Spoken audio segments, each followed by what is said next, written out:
Look, where are you going, buddy? Where are you going?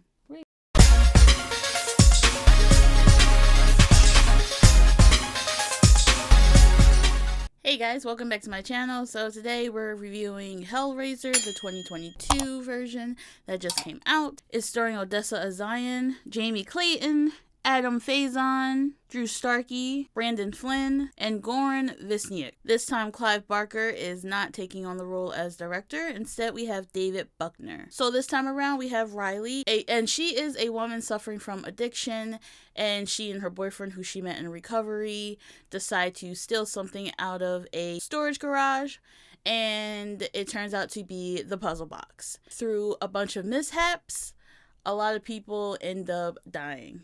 And Riley's brother, Matt, ends up missing, and she is trying to figure out what is going on.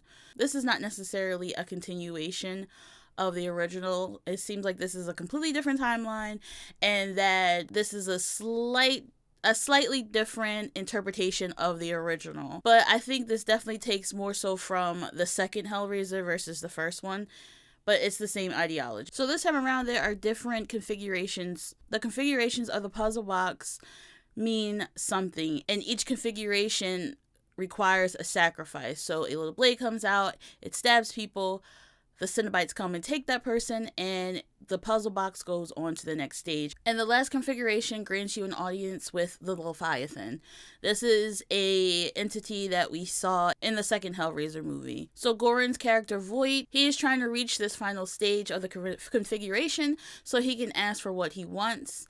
And what he wants is sensation. So the 6 stages are life, knowledge, love, sensation, resurrection, and power. And once Riley and her boyfriend get their hands on the puzzle box, and then Riley's brother goes missing, she thinks it may be a great idea to try and use the Lazarus configuration to bring her brother back. I will say that the cinematography is beautiful. The set pieces are amazing. The house at the ending of the movie is beautifully constructed. I love the portrayal and I love the set piece. Also, the Cenobites I think were really great. Now, in the original, they wore these tight leather bondage suits, but in this one, it seems like it's more so their skin is basically their clothing. So no more leather, but their skin is pulled and ripped in ways that make it seem like it's their clothing. I think the designs of the Cenobites was great. It definitely upped it from the original. I also like that there wasn't gratuitous gore.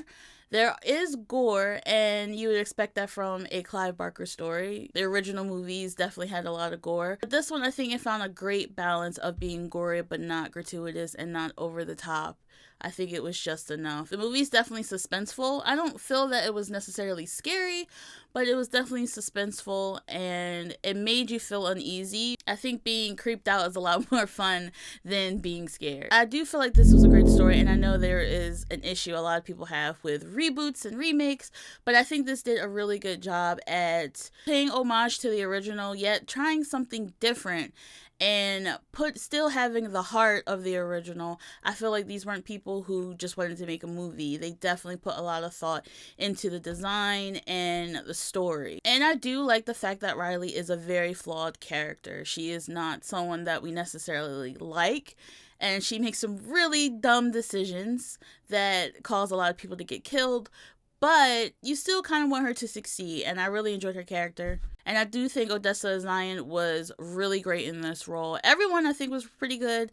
The side characters were okay. They weren't the greatest. Look, where are you going, buddy? Where are you going? Like I said, they weren't the greatest. They didn't really have much character development, which was fine. As far as Jamie Clayton as Pinhead or the priest, I think she did a really good job. I know some people were not too happy that a woman was playing Pinhead, but in the original story in the book, Pinhead is somewhat androgynous and does have some somewhat female traits. So that wasn't a problem. My only problem with her portrayal is I was expecting her voice just to be a little more menacing.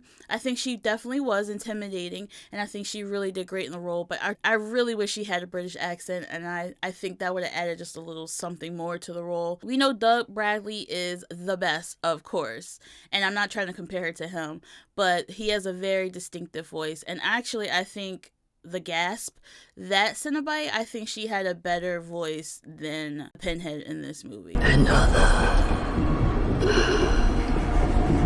Overall, I actually enjoyed it. I was not disappointed. I wasn't bored. It didn't make me want to go watch the original because it was so bad, like some of these other remakes.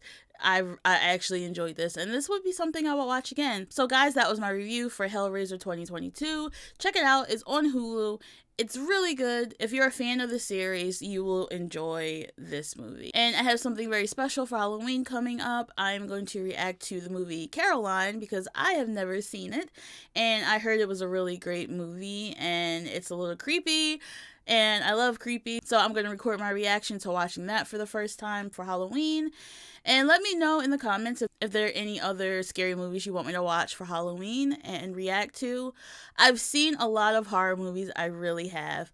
But if you want me to review or react to them, let me know. And I'll do my best. And I'll see you guys in the next one. Bye, guys.